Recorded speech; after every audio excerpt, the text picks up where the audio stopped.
로마서 12번째 시간 누림의 은혜, 누림의 은혜라는 제목으로, 특별히 부제는 축복을 누리고 계십니까? 라는 제목으로 하나님 말씀 나누겠습니다. 어떻게 영생할 수 있을까? 사람들이 죽음 이후에 대한 관심이 많습니다. 당연한 것이겠죠. 죽음보다 더 큰 인생의 숙제는 없을 것입니다. 과거 제주도에 갔을 때 서귀포에 대한 이야기를 들었습니다. 서귀포라는 이름이 진시 황제와 관련이 있다라는 것이었습니다. 진시 황제 하면 불로초로 유명하지 않습니까? 죽지 않고 영생하기 위해서 불로초를 구해오라고 사람을 보냈다고 하죠. 그때 신하가 서복이라는 신하인데 남녀 500쌍씩을 데리고 항해하다가 제주도에 왔답니다. 그리고 영주산, 지금의 한라산이죠. 한라산을 찾아 정방폭포 주변에 닻을 내리고 한라산에 올라가서 불로초를 구하여 갔다고 합니다. 물론 전설입니다. 그런데 그 전설을 사람들이 믿고 싶은가 봅니다. 그래서 서복에 대한 흔적이 제주도 서귀포에 남아 있습니다. 서복이 배를 타고 제주도에 왔다가 서쪽으로 돌아갔다라고 해서 그 지명이 지금의 서귀포라고 지었다는 것입니다. 그리고 지금도 서귀포에 가면 진시황제의 신하였던 서복의 전시관, 서복 전시관이 있다고 합니다. 제가 볼 땐 아마도 중국 관광객 유치를 위해서 만든 것 아닌가 생각됩니다. 어찌되었건 사람들이 그토록 영생을 바라는 것은 사실일 것입니다. 그러나 불로장생을 꿈꿨던 진시 황제도 결국 50세에 죽었습니다. 사랑하는 여러분, 영생하길 원하십니까? 아멘 하셔야 됩니다. 예수 믿는 가장 큰 이유가 영생입니다. 영원히 사는 게 아니라 영원히 천국에서 사는 것입니다. 영원히 사는 건 지옥도 영원히 삽니다. 죽지 않고 지옥에 가도 영원히 삽니다. 성경이 말하는 영생은 천국에서 영원히 사는 것입니다. 이것이 가장 큰 신앙의 이유요 목적입니다. 우리가 예수를 왜 믿습니까? 영생입니다. 성경은 어떻게 영생한다고 가르쳐 줍니까? 그것이 특별히 성경의 로마서입니다. 로마서는 하나님처럼 의로워야 된다라고 가르쳐 줍니다. 그것이 하나님의 의입니다. 하나님처럼 의로워야 영생할 수 있다라는 것입니다. 그런데 문제는 이것이 내 힘으로 됩니까? 내 힘으로 안 되죠. 우리가 어떻게 하나님처럼 의로울 수 있겠습니까? 우리 스스로 안 됩니다. 여기서 타종교와 기독교의 차이가 생기는 것입니다. 다른 종교는 가능하다고 말합니다. 그래서 타종교는 뭘 강조합니까? 고행을 강조하고 수련을 강조하고 지킴을 강조합니다. 그러나 기독교는 반대입니다. 안 된다라는 것입니다. 그러므로 기독교의 강조점은 나는 안 된다입니다. 한번 따라할까요? 나는 안 된다. 나는 안 된다. 이것부터 깨달아야 됩니다. 나는 죄인이다. 내 힘으로는 안 된다. 내 능력으로는 안 된다. 난 환자다. 난 문제가 있다. 내가 이 문제 내 힘으로 해결 못한다. 이거 빨리 인정해야 돼요. 그래야 주님이 수술이 들어가시는 것처럼 기독교는 그것부터 깨달아야 돼요. 로마서 3장 20절입니다. 그러므로 율법의 행위로 그의 앞에 의롭다 하심을 얻을 육체가 없나니 율법으로는 죄를 깨달음이니라. 육체가 없습니다. 사람이 없습니다. 누구든지 다 하나님 앞에 의롭다 하심을 얻을 육체가 없습니다. 유대인도 이방인도 누구도 마찬가지다라는 것입니다. 그것을 깨달았다면 다음 단계입니다. 그럼 방법이 없는가? 아닙니다. 하나님은 사랑이시다라는 것입니다. 그래서 다른 방법을 주셨는데 그것이 다른 하나님의 의입니다. 다른 하나님의 의. 로마서 3장 21절 22절에 보면 이제는 율법 외에 하나님의 한 의가 나타났으니 율법과 선지자들에게 증거를 받은 것이나 곧 예수 그리스도를 믿음으로 말미암아 모든 믿는 자에게 미치는 하나님의 의인이 차별이 없느니라. 예수님이라는 새로운 의, 그분을 믿음으로써 의롭게 해 주신다라는 것입니다. 이것이 기독교가 말하는 의입니다. 내 힘으로 안 됩니다. 예수님 의지해야 됩니다. 그래야 하나님이 의롭다 인정해 주시고 영생합니다. 천국 갑니다. 그러므로 기독교가 말하는 의의는요, 신학적으로 세 가지 특징이 있습니다. 첫 번째는 외래적인 의의입니다. 그러니까 외부적인 힘, 예수님으로부터 우리를 의롭게 함을 여김을 받았다 해서 외부적인 의라고 말합니다. 또 하나는 전가된 의의입니다. 전가된 의의. 우리의 모든 것들을 예수님께 전가함으로 말미암아 의롭게 되었다 해서 기독교의 의의는 전가된 의의입니다. 세 번째는 법정적 의의입니다. 여러분, 우리가 예수를 믿으면 천사가 됩니까? 아니죠. 예수를 믿어도 여전히 부족하죠. 물론 변화되어 가긴 하지만 예수 믿는다고 교회 나온다고 예배 한번 드렸다고 갑자기 우리가 천사 되는 건 아니죠. 그래서 하나님 앞에 완전히 의로워진 게 아니라 법정적으로 의롭다고 여겨주겠다, 칭해주겠다 해서 기독교의 의의는 법정적 의라고도 말합니다. 외래적인 의, 전가된 의, 법정적 의입니다. 이런 믿음의 대표적인 모델이 필요하지 않겠습니까? 그 사람이 바로 아브라함입니다. 그래서 성경이 이제 아브라함에 대해서 이야기하는 것입니다. 이 아브라함이 왜 중요합니까? 로마서 4장 23, 24절에 저에게 의로 여기셨다 기록된 것은 아브라함만 위한 것이 아니요 의로 여기심을 받을 우리도 위함이니 곧 예수 우리 주를 죽은 자 가운데서 살리신 이를 믿는 자니라. 아브라함 이야기가 중요한 것은 아브라함이 하나의 모델이라는 거예요. 우리가 아파트 살 때 아파트 사기 전에 먼저 모델하우스 가보죠. 그 모델하우스 가보고 이렇게 집이 이럴 거구나 라고 보죠. 그리고 결정하죠. 난 A형이요, 난 B형이요. 그죠? 정우는 C형인가? 정하죠. 여러분, 마찬가지입니다. 아브라함이 우리 신앙의 모델이다라는 것입니다. 그래서 지난 시간 로마서 4장 전체에서 아브라함에 대한 이야기를 하고 있는 것입니다. 아브라함의 믿음, 어떤 믿음인지 좀 세부적으로 살펴봤죠. 첫째는 그는 어떤 주님을 믿었습니까? 믿음의 대상이 나옵니다. 17절을 보시면 4장 17절이었어요. 지금 복습하는 거예요. 기록된 바 내가 너를 많은 민족의 조상으로 세웠다 하신 것 같으니 그의 믿은 바 하나님은 죽은 자를 살리시며 없는 것을 있는 것 같이 부르시는 이시니라. 아브라함은 어떤 하나님을 믿었습니까? 죽은 자를 살리시는 부활, 없는 것을 있는 것 같이 부르시는 창조. 그러므로 우리의 믿음의 가장 중요한 또 축입니다. 여러분, 부활을 믿습니까? 창조를 믿습니까? 이게 두 개가지가 아멘이 되면 다 믿을 수 있어요. 다 믿을 수 있어요. 여러분, 질병 치료됩니다. 문제 해결됩니다. 다 믿을 수 있어요. 죽은 자를 살리는 부활을 믿고 없는 것을 있게 하시는 하나님, 창조의 하나님을 믿는데 뭘 못 믿겠습니까? 이게 아브라함의 믿음의 대상이었다는 거예요. 또 하나, 아브라함은 어떤 상황에서 믿었습니까? 믿음의 환경이 나오는데 바랄 수 없는 중에 바라고 믿었다라고 말합니다. 18절 보면 아브라함이 바랄 수 없는 중에 바라고 믿었으니, 이것은 어려운 환경 가운데 어려운 상황 가운데 믿었다라는 것보다는 증거가 없음에도 믿었다라는 거예요. 아브라함이 하나님을 받고 천국을 받고 믿은 게 아니라 증거가 없는데도 믿었다라는 거예요. 여러분, 우리도 마찬가지죠. 우리가 예수님 봤습니까? 우리가 이스라엘 가봤습니까? 가보지 않았죠. 그런데 우리가 어떻게 합니까? 믿죠. 정확하게 말하면 믿어지죠. 그러므로 우리의 믿음도 이러한 믿음의 환경처럼 증거가 없음에도 믿어야 한다라는 것입니다. 세 번째는 아브라함이 얼마나 믿었습니까? 믿음의 기간이 나오는데 끝까지 믿었습니다.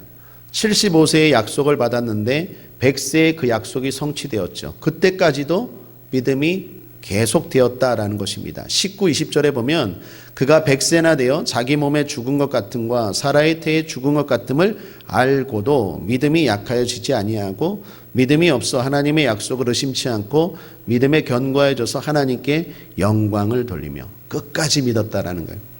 마지막 하나 더, 어떻게 믿었나? 믿음의 정도가 나옵니다. 성경은 그가 어설프게 믿었다라고 말하지 않습니다. 확신했습니다. 사랑하는 여러분, 확실하게 믿으십시오. 21절에 보면 약속하신 그것을 또한 능히 이루실 줄을 확신하였으니, 하나님은 확실히 고치십니다. 확실히 해결하십니다. 하나님을 확실히 붙드십시오. 물론 아브라함이 흔들릴 때도 있었습니다. 그러나 그때도 하나님이 붙들어 주셔서 다시 한번 아브라함이 끝까지 확실히 믿었다라는 것입니다. 자, 그리고 오늘 말씀 로마서 5장 1절에서 4절 로마서 12번째 시간 바로 오늘 본문입니다. 오늘 로마서 5장 1절에서 4절은 그렇게 믿는 사람들에게 주시는 축복이라고 할 수 있습니다. 믿음에는 합당한 보상이 있다라는 것입니다. 무엇이든 하나님이 보상해 주시죠.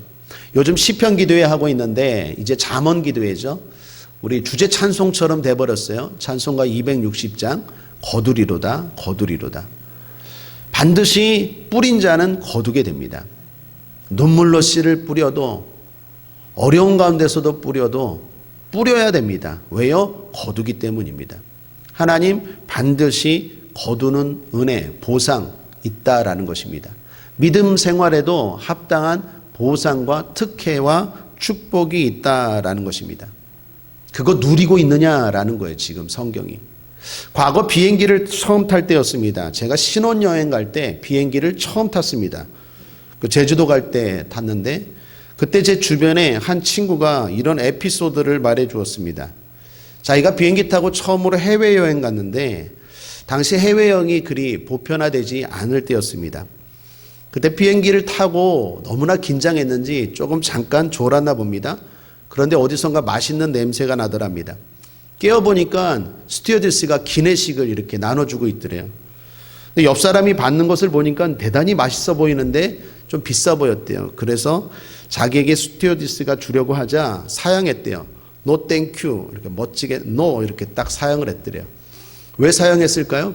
비행기 값도 비싸게 냈는데 밥까지 사 먹으면 안 되지. 절약해야지, 아껴야지. 그래서 no thank you 딱 했대요. 내리고 나서 나중에 주변 사람들과 얘기하다가 뭐 나는 참았다고 밥 안 먹었냐 비행기 안에서 주는데 그랬더니 비싸서 그냥 내려서 사 먹으려고 참았다 그랬더니 그 친척이 말하기를 이 바보야 비행기 값에 다 들어있는데 이 공짜인데 그걸 왜 안 먹어 그랬대요. 그러면서 대단히 억울해 하더라고요. 그러면서 저보고 너는 비행기 타면 꼭 기내식 먹으라고. 근데 제주도 가는 비행기에 무슨 기내식이 나옵니까?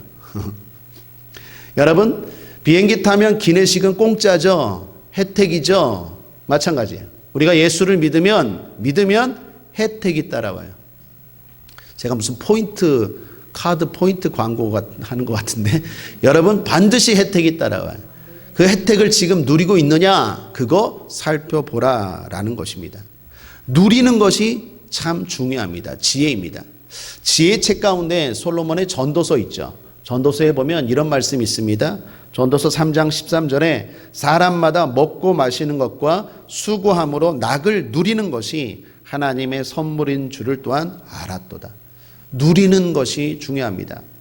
6장 2절 말씀에도 이런 말씀이 있습니다. 어떤 사람은 그 심령의 모든 소원에 부족함이 없어 재물과 부요와 존귀를 하나님께 받았으나 능히 누리게 하심을 얻지 못하였으므로 다른 사람이 누리나니 이것도 헛되어 악한 병이로다. 하나님이 다 주셨는데 그걸 누리지 못해서 결국 다른 사람이 누렸대요. 그게 병이라고 성경은 말합니다. 그러므로 오늘 여러분들이 믿음 생활하면서 하나님이 덤으로 주신 혜택을 잘 누리고 있는지 점검하시고 그거 사용하지 못해서 억울해하지 않는 지혜로운 성도들 되기를 주님의 이름으로 축원합니다. 자, 그게 뭘까요? 크게 세 가지인데 첫 번째는 관계적인 축복입니다. 화평입니다. 1절입니다. 함께 읽겠습니다. 시작. 그러므로 우리가 믿음으로 의롭다 하심을 얻었은즉 우리 주 예수 그리스도로 말미암아 하나님으로 더불어 화평을 누리자. 아멘. 화평입니다. 이 화평은요, 구약의 샬롬을 신약의 에이레네와 같은 말인데 에이레네라는 단어입니다. 어떤 화평입니까? 하나님과의 관계 속에서 오는 화평입니다. 대단한 평안이죠. 관계라는 게요, 엄청난 힘을 줍니다. 여러분, 과거에 최땡땡이라는 사람이 대통령과의 관계 때문에 아주 국정을 완전히 주관하고 농단했다고 하죠. 그 관계라는 게 엄청난 특권을 준다라는 것입니다. 우리가 믿음 생활하면 제일 큰 변화가 뭡니까? 화평입니다. 신에 대한 생각이 달라져요. 옛날에는 하나님이 두렵기만 했습니다. 왜요? 우리가 본질상 진노의 자식이었어요. 그래서 하나님 하면 심판의 하나님, 두려운 하나님, 무서운 하나님. 하나님 앞에 나아갈 때는 얼굴도 들지 못해요. 이스라엘 백성들이 모세에게 네가 대신 나가라. 우린 못 가겠다. 그게 하나님의 존재예요. 그런데 예수를 믿고 나면 관계가 달라집니다. 다시 말하면 하나님에 대한 생각이 달라져요. 물론 하나님을 두려워해야 됩니다. 그게 경외이죠. 경외. 하나님을 경외합니다. 그러나 두려움의 성질이 달라요. 옛날에는 그냥 무섭기만 했지만 이제는 하나님이 무섭기도 하지만 좋아한 거예요. 우리 아버지와 같은 거죠. 아버지의 권위는 두려워하고 인정해 드려야죠. 그러나 그 아버지가 좋은 거죠. 아저씨가 아니라 아버지 아닙니까? 하나님에 대한 생각이 달라져요. 자, 이런 화평을 누리고 이런 하나님에 대한 생각이 달라지면 그 사람에게 특징이 있는데 예배가 달라지고 신앙생활이 달라집니다. 신앙이 짐이 아니라 복이 돼요. 옛날에는 신앙생활이 짐이에요. 주일 성수가 짐이고 기도가 짐이고 예배가 짐이고 헌금이 짐이고 모든 게 짐이에요. 그런데 예수를 제대로 믿고 그리고 하나님 앞에 온전히 서면 변화되는 것이 신앙생활이 짐이 아니라 복이에요. 오늘 이 예배가 짐이 아니라 복이 되길 바랍니다. 기쁨이 되길 바랍니다. 은혜 받길 바랍니다. 세상이 줄 수 없는 능력과 하나님으로부터 오는 축복을 누리시기를 바랍니다. 이런 관계는요, 더 감사한 건 내 잘못에 따라서 흔들리거나 끊어지지 않습니다. 옛날에 재미있는 에피소드인데 고등학생을 둔 어떤 아버지가 있었습니다. 제 이야기 아닙니다. 아들이 공부를 안 하고 시험 볼 때마다 성적이 잘 안 나왔대요. 그때 아버지가 엄포를 놓았어요. 너 이번 학기에도 성적이 잘 안 나오면 부자지간의 관계를 끊는다. 그래서 아들이 열심히 공부했대요.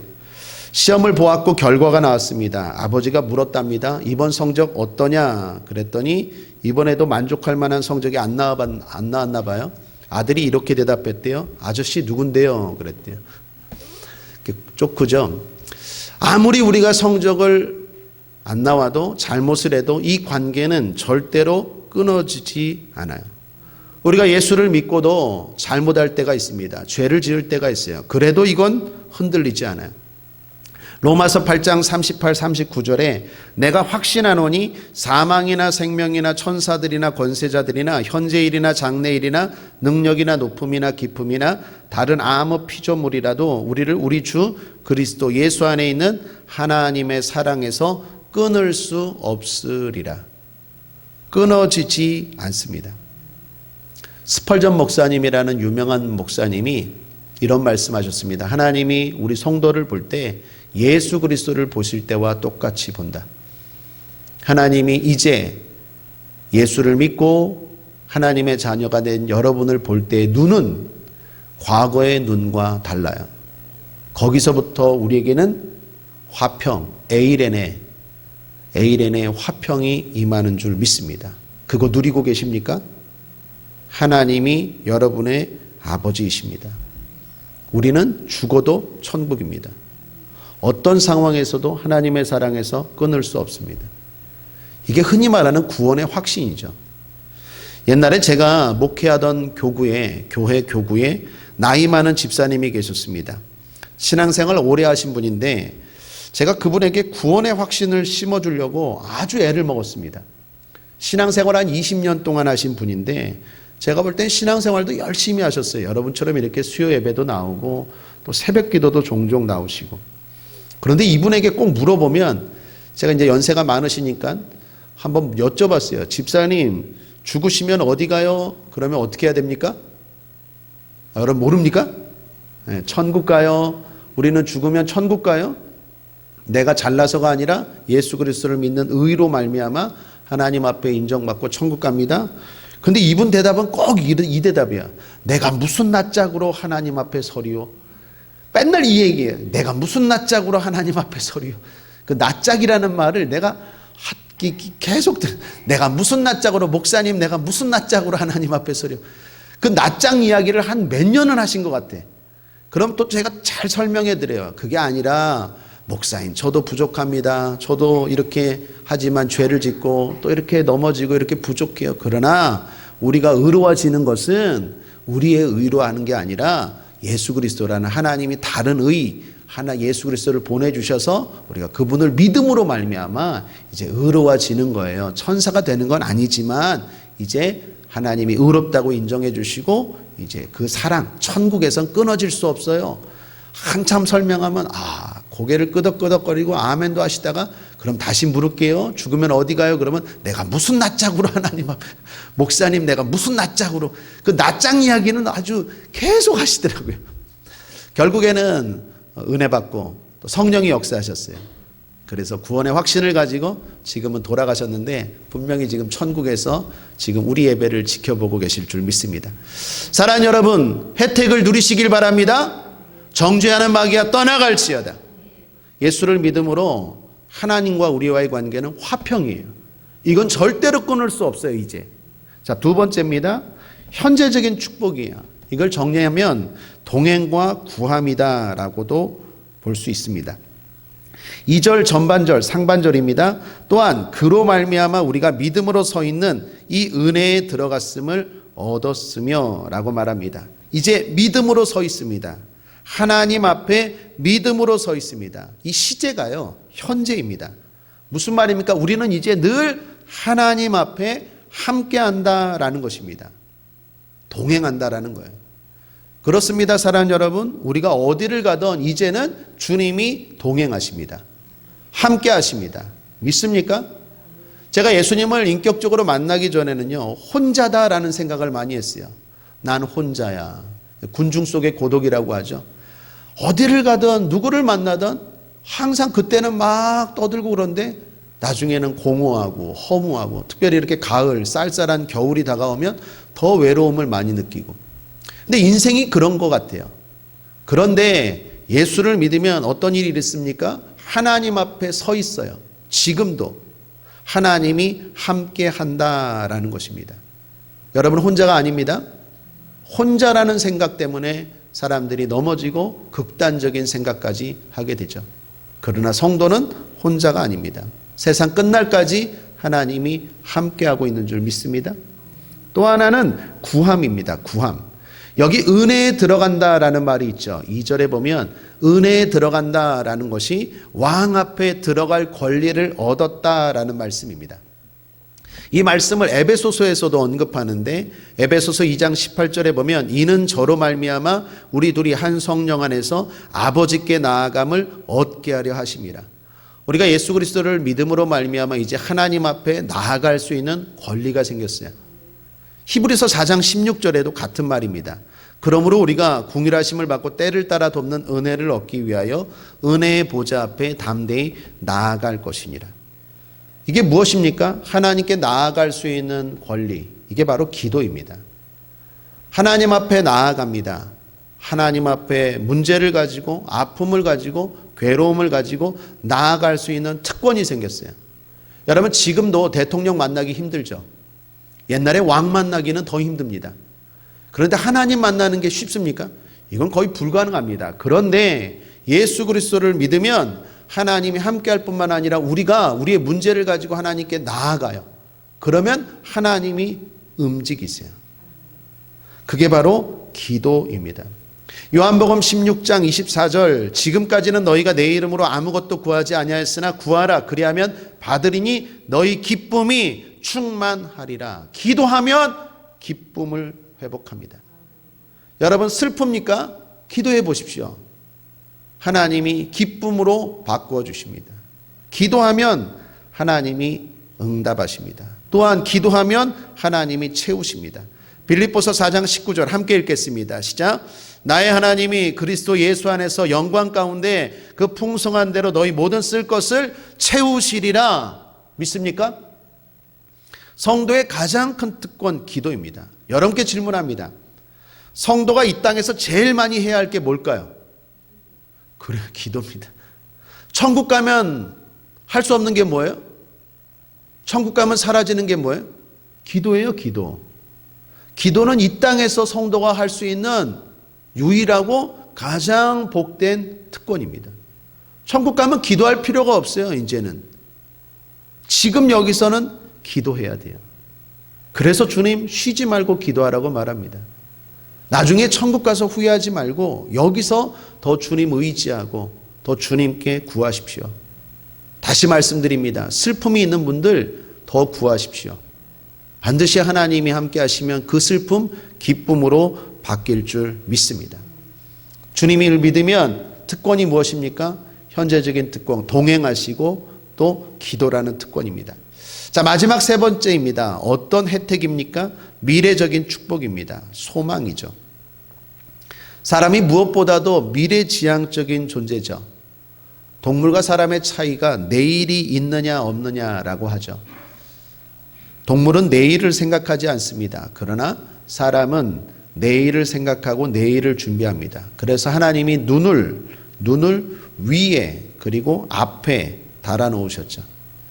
그러니까 우리가 고개를 숙이거나 뒤돌아 보지 않는 이상 우리는 자연적으로 앞을 멀리 볼 수 있도록 하나님이 눈을 여기다가 만들어 놓았다라는 것입니다. 그러므로 사람은 미래지향적인 존재입니다. 예수님을 믿으면 어떤 혜택이 생기느냐고요? 마지막 세 번째는 소망입니다. 소망.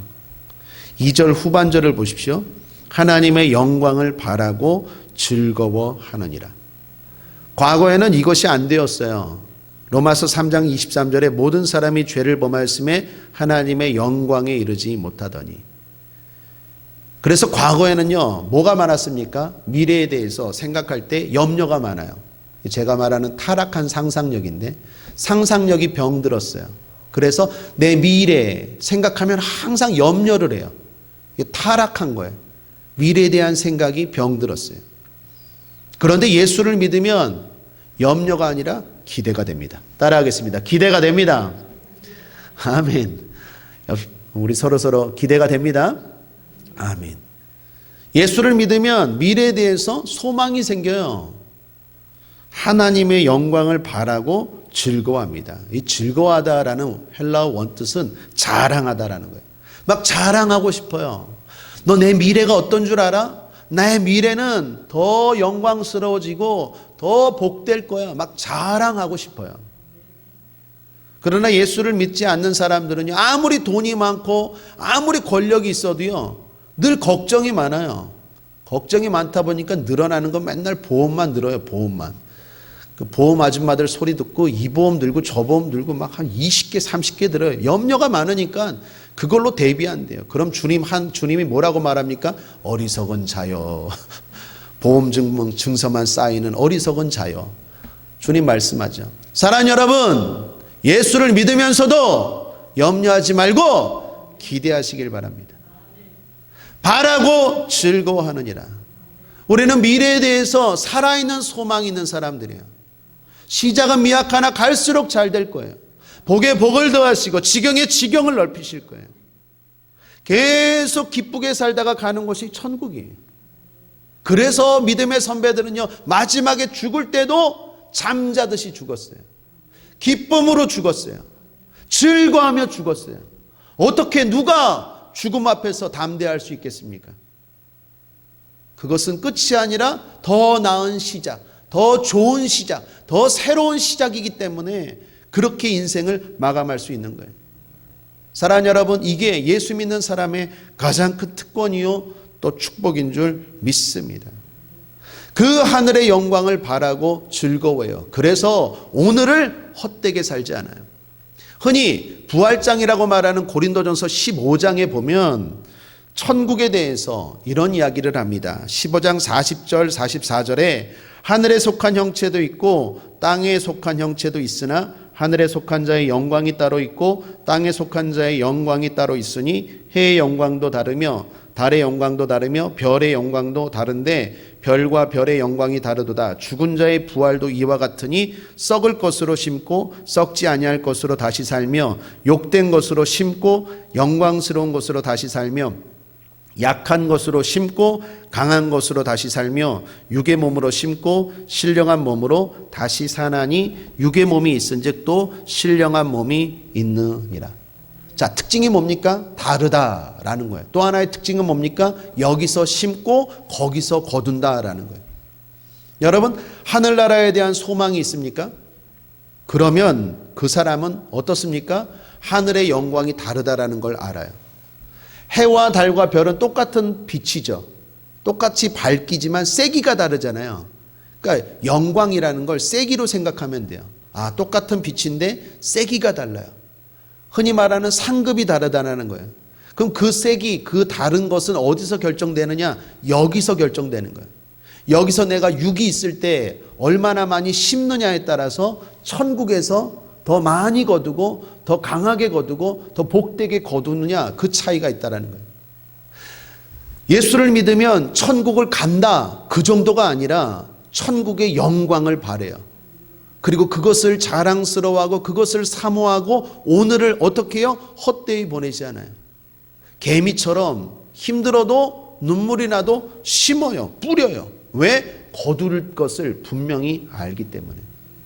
오늘 이 예배도, 오늘 여러분의 믿음도 하나님 앞에 심은 줄 믿습니다. 하나님이 그거 받고 또 풍성함으로 거두게 하실 줄 믿습니다. 아멘. 자, 이런 혜택을 누리고 있습니까? 정리합니다. 하나님과 화평한 관계를 누리고 있습니까? 하나님이 두렵습니까? 좋습니까? 신앙이 짐입니까? 복입니까?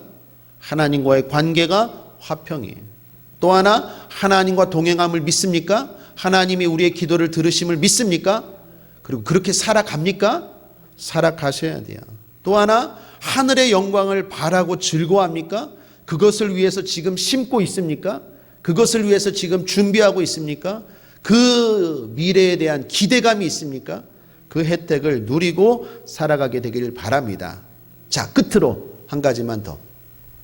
그렇게 정말로 살아가고 있다면 여러분 반드시 이 모습이 나타나야 돼요. 여러분 지금 다 아멘 하셨는데 진짜 그게 아멘이라면 그 사람은 특징이 있어요. 뭐냐? 환난에 대한 해석이 달라요. 내가 정말로 그렇게 살고 있다면 고난에 대한 해석이 달라요. 자, 그게 3절 4절이에요. 끝으로 함께 읽겠습니다. 시작. 다만 이뿐 아니라 우리가 환난 중에도 즐거워하나니 이는 환난은 인내를, 인내는 연단을, 연단은 소망을 이루는 줄 알미로다. 알미로다. 알미로다. 예수를 믿어도 환난이 있어요. 예수를 믿어도 고난이 있어요. 그런데 그 환난, 그 고난에 눌리지 않아요. 지배당하지 않아요. 왜? 알기 때문에. 이 환난은 환난이 아니야, 연단이야. 제가 자주 강조하죠. 성도의 고난은 고난이 아니라 연단이에요. 연단은 뭡니까? 반드시 과정이고 끝이 있어요. 좋은 끝이 기다려요. 우리는 알아요. 여러분이 정말로 예수를 믿고 그 혜택을 누리고 진짜 아멘한 대로 살아가고 있다면 그 사람은 반드시 고난을 겪어보면 그게 나와요. 고난 앞에 해석이 달라요.